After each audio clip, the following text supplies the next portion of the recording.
Je suis le docteur Fabien Réal, je suis chirurgien à l'Institut Curie. Je m'occupe essentiellement de cancérologie donc, et de cancérologie du sein plus particulièrement. On a monté une association qui s'appelle Sentinelle, c'est une association de statut 1901, qui est en fait une plateforme de recherche collaborative sur Internet qui permet de mettre en contact des chercheurs et leurs projets et des citoyens qui se sentent concernés par la thématique du cancer. C'est absolument pas une plateforme de levée de fonds, c'est une plateforme de mise en contact. C'est-à-dire un chercheur, son projet, et en face des citoyens qui veulent y participer pour accélérer le processus de recherche et permettre de régler cette situation difficile plus rapidement. Elle a été ouverte officiellement en septembre de l'année dernière, donc 2013, et un an après, on a près de 7400 sentinelles, puisque c'est le nom de l'association, et nous avons déjà 4 projets qui se sont déjà déroulés ou sont en cours. Les gens qui participent à ce projet sont majoritairement ici des femmes. La moitié sont des femmes qui ont été atteintes d'un cancer et l'autre moitié sont des femmes qui n'ont pas été atteintes d'un cancer mais qui se sentent concernées. La moyenne d'âge est aux alentours de 46 ans. Elle représente à peu près correctement la pyramide des âges.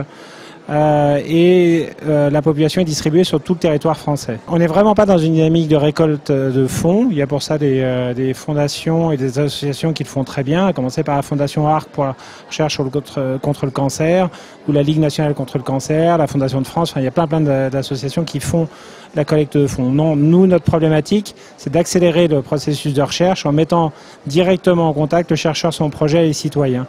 Ça accélère la vitesse de réponse aux questions que se posent les chercheurs et ça permet du coup d'apporter des solutions plus rapidement aux patients. L'idée en fait, elle m'est venue lors d'un congrès en assistant à une présentation d'une association, enfin d'une fondation qui est un peu équivalente mais qui est aux États-Unis, qui s'appelle Army of Women, qui vise à mettre directement en contact des citoyens américains et la population des chercheurs à leurs projets.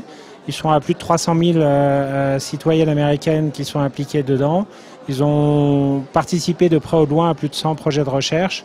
C'est un outil qui semble bien démontrer son intérêt pour accélérer la recherche et permettre de sortir l'ensemble de ces citoyens de la situation critique dans laquelle ils sont quand ils sont confrontés au cancer. Dans un délai plus ou moins bref, on va lancer une étude pour savoir pourquoi les gens s'investissent dans ce type de process associatif.